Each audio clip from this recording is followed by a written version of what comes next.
Bismillahirrahmanirrahim. Assalamualaikum warahmatullahi wabarakatuh. Bapak-bapak, ibu-ibu, mas-mas, mbak-mbak, khususnya adik-adikku sekalian yang dirahmati Allah dimanapun Anda berada. Kembali di IIP Channel bersama saya IIP Wijayanto. Kali ini kita akan membahas tema 4 keadaan mantan teringat dan kangen kamu sampai meneteskan air mata. Ada 4 keadaan tuh. Ketika mantan kangen kita. Ini sekaligus menjawab rasa penasaran kita. Kira-kira mantan yang sepertinya sudah move on, tidak peduli lagi dengan kita, sudah bahagia bersama orang ketiga. Apakah mantan juga masih sering atau masih pernah teringat kita? Ini pertanyaan sangat menarik, dan pertanyaan ini tentu ada di dalam hampir seluruh benak manusia yang dikhianati oleh mantannya.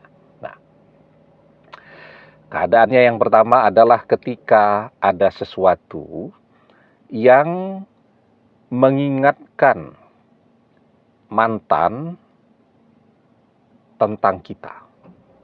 Ya. Jadi misal mantan papasan atau ketemu dengan orang yang memakai parfum seperti yang selalu kita gunakan, itu bisa bergetar tuh dia. Atau mantan tiba-tiba melihat seseorang ya dari belakang yang postur tubuhnya, cara berpakaiannya, dan seterusnya, mungkin cara berjalannya sangat mirip dengan kita. Itu juga membuat dia teringat ya, sampai bergetar, tetapi begitu misal dia lewati untuk memastikan itu kita atau bukan, ternyata bukan, nah itu dia bisa sampai berbesmili itu, karena dia menyadari juga pada saat itu bahwa di tengah-tengah sikapnya yang begitu jumawa bahwa dia sudah melupakan kita, ternyata dia juga masih bisa kepikiran, teringat, bahkan penasaran dengan kehadiran kita. Ketika mantan mendengarkan lagu-lagu ya, kan lagi di mobil nih kan, cari-cari gelombang radio, tahu-tahu mendengarkan lagu yang pernah atau sangat sering, atau lagu favorit kita yang begitu sering kita dengarkan bersama dia. Melewati rumah kita, melewati jalan-jalan yang punya kenangan, datang ke mall tempat belanja. Ya, jadi begitu membaui aroma toko, aroma mall itu kan aromanya khas-khas semua tuh.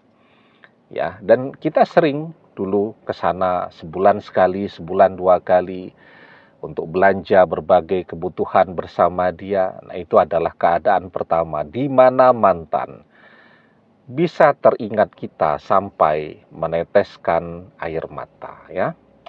Nah, kemudian keadaan yang kedua adalah ketika mantan rapuh.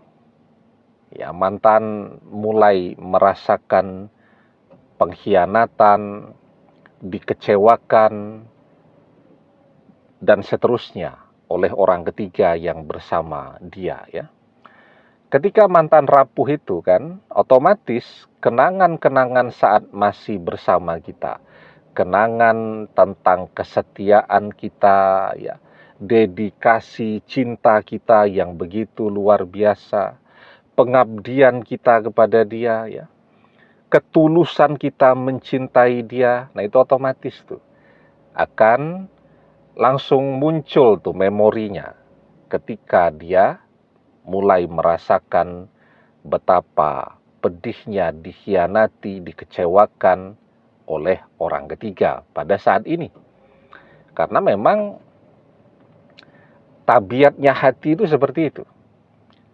Saat dia dikecewakan, dia langsung akan teringat kepada seseorang yang begitu baik, begitu tulus, begitu menghargai, begitu mencintai dia. Jubilatil qulub ala hubbi man ahsana ilaiha wa bughdi man asa'a ilaiha. Tabiat hati atau kecenderungan hati akan selalu mencintai orang yang baik kepadanya, yang tulus, yang menghargainya, dan seterusnya, dan membenci orang-orang yang buruk kepadanya. Artinya buruk itu ya mengkhianatinya, mengecewakannya, mengabaikannya, dan seterusnya. Nah, itu keadaan yang kedua. Keadaan yang ketiga adalah ketika mantan tergetar ya saat kita panggil dia di dalam doa-doa kita. Kita panggil tuh dia untuk pulang saat kita berdoa. Kita panggil namanya saat kita berdoa. Saat kita berdoa itu ya, kita berada pada puncak energi kita. Ya, kita fokus, kita khusyuk, konsentrasi. Nah, itu kita berada pada puncak energi kita.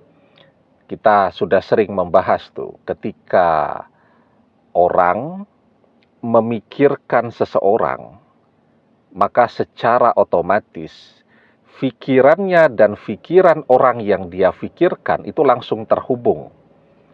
Penelitian Profesor Digby Tatum dari Sheffield University.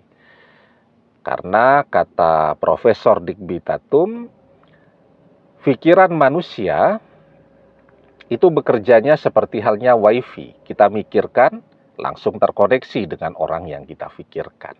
Nah, ketika kita berdoa, kita memanggil dia pulang, kan otomatis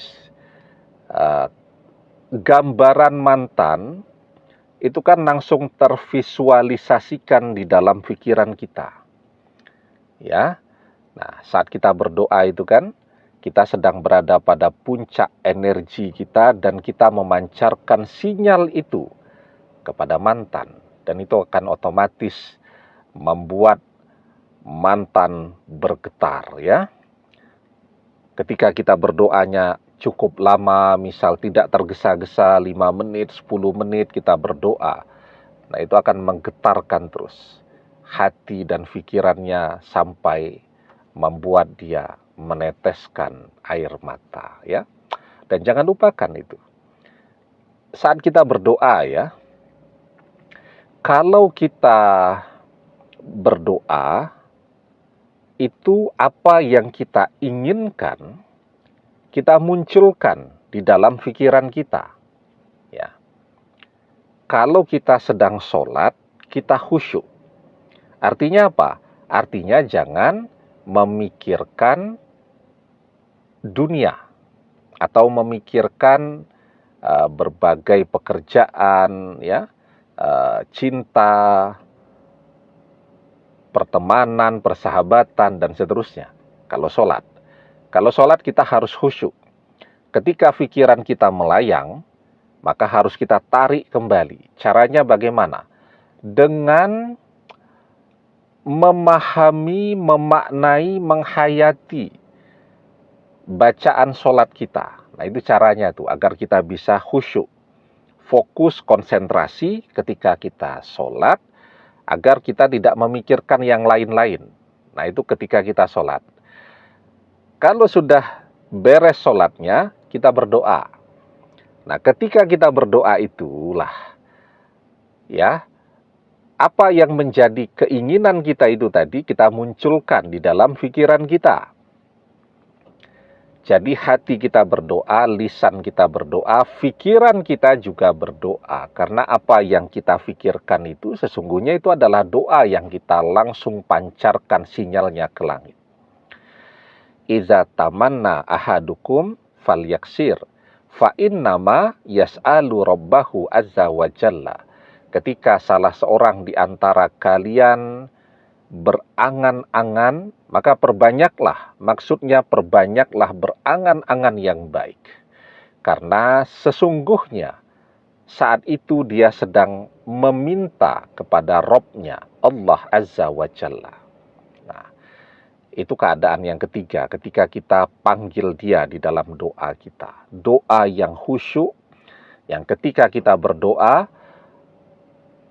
energi doa kita itu naik ke langit, ya, yang bergerak secara vertikal energinya sebagai doa. Dan ketika kita membayangkan dia kan juga energi itu juga terpancar secara horizontal yang membuat pikiran kita dan mantan menjadi terkoneksi. Itu keadaan yang ketiga.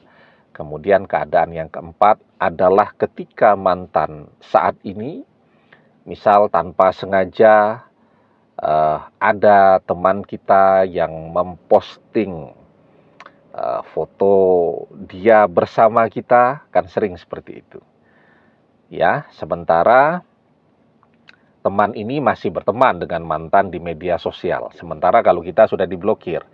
Tapi kan ketika yang posting itu teman kita kan ya otomatis muncullah di beranda mantan, di timeline media sosial mantan. Nah, ketika mantan melihat foto kita, sepertinya kenal. Dia lihat lagi, oh ini kita nih. Dan dia lihat lagi betapa pesona kita sekarang terpancar tuh. Ya, itu langsung bergetar dia. Langsung muncul bibit-bibit rasa menyesal sudah memilih berpisah dengan kita ketika melihat sekarang betapa menarik, betapa mempesonanya, betapa glowingnya kita pada saat ini. Nah, karena itu 4 keadaan ketika mantan teringat dan jadi kangen kepada kita sampai meneteskan air mata. Ya, apalagi tadi kalau foto itu dia lihat kita di tengah-tengah fans kita. Wah, itu ya, tambah menyesal mantan berpisah dengan kita. Demikian, semoga bermanfaat. Wallahu a'lam bishawab, billahi taufik wal hidayah. Assalamualaikum warahmatullahi wabarakatuh.